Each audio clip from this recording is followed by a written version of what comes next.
I should tell you a little bit more about myself, a little bit about my testimony. I was an alcoholic for 17 years. I tried to quit drinking since 1991, and I went to, for a lot of years, I tried to quit drinking. But one day, while I was, I guess, in my last days of my drinking, I knew that I would die drinking. I kind of accepted that fact. So what I had done was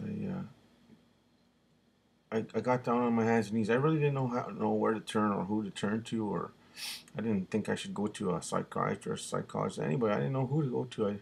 I didn't never thought of them, but all I knew how to do was I don't know whoever taught me.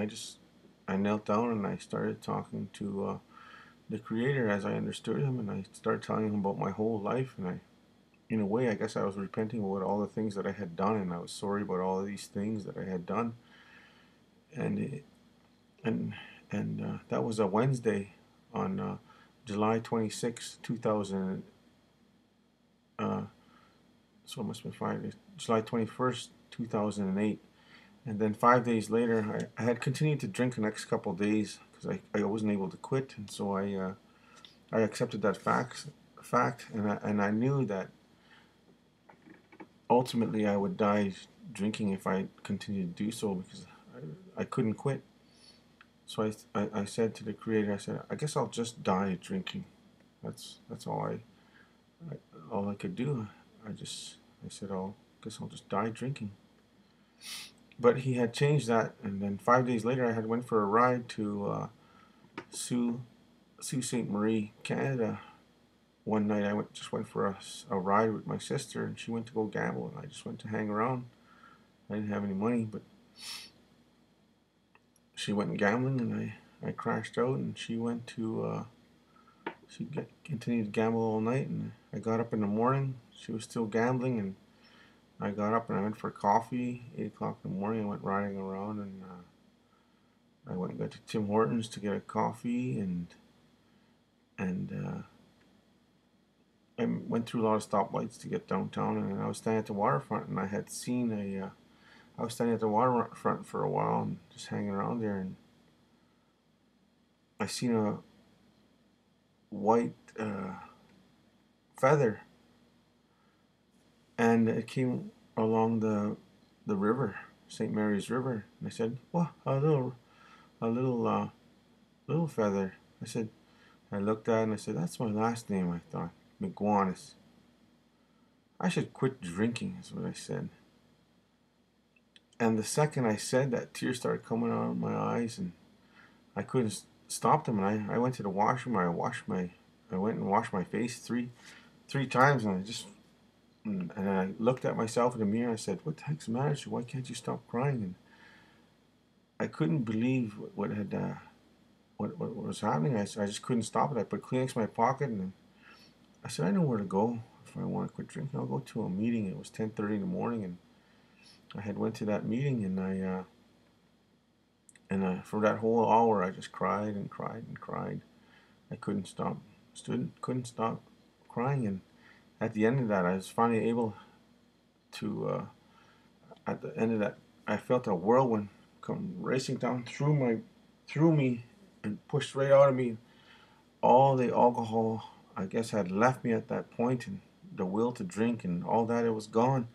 I got up and I finally said, I could finally, I'm able to. I didn't know what had happened. I just had like a big relief left me, like the veil was lifted from my eyes. I just like, wow. I came out of there and I went walking downtown, and all I know is I didn't want to drink, and I couldn't wait for my sister to pick me up. She picked me up, and I drove all the way home back to Manitoulin. It took me 4 hours, and I came back and I said, I want to change, and I want to change my life. And I told my friends, I said, I'm not going to drink no more. And they tried to offer me beers and all that, and I went and go visit them still. And I said, no, I'm going to drink pop or water. And that's all I had was drinking. My friend asked me, what happened to you? I said, I seen God changed me. He said, yeah, right. And yeah. Next day I went back. What happened to you? How come you don't want to drink? I said, the Creator changed me.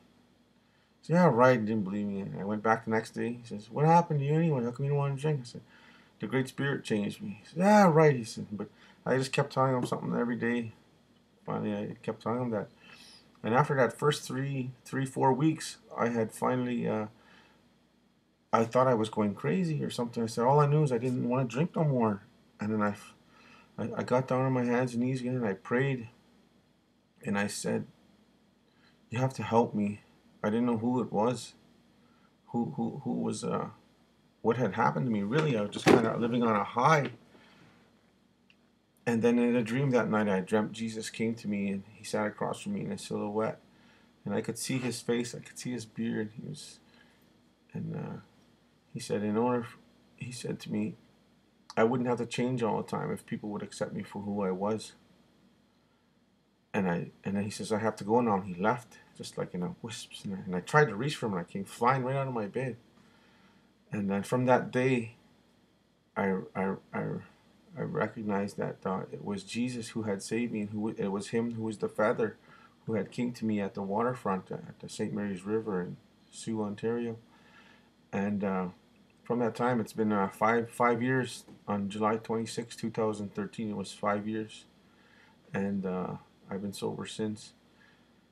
And it has changed my life. And I had to learn how to live now, live in peace. But the peace has never left me, and I've always maintained that peace. And He gives you the gift of serenity and peace and all these things. And I've seen other videos like from Jonathan Kleck and things, and I had him on my list on my YouTube, and it was very similar in a lot of ways, the way we had come to the Lord. And now I live life in peace, and I just go to meetings and I tell people that there's hope. If you want to change, you just have to everybody has to find their own way to that. Anyways, that's just a little bit of history. Thanks.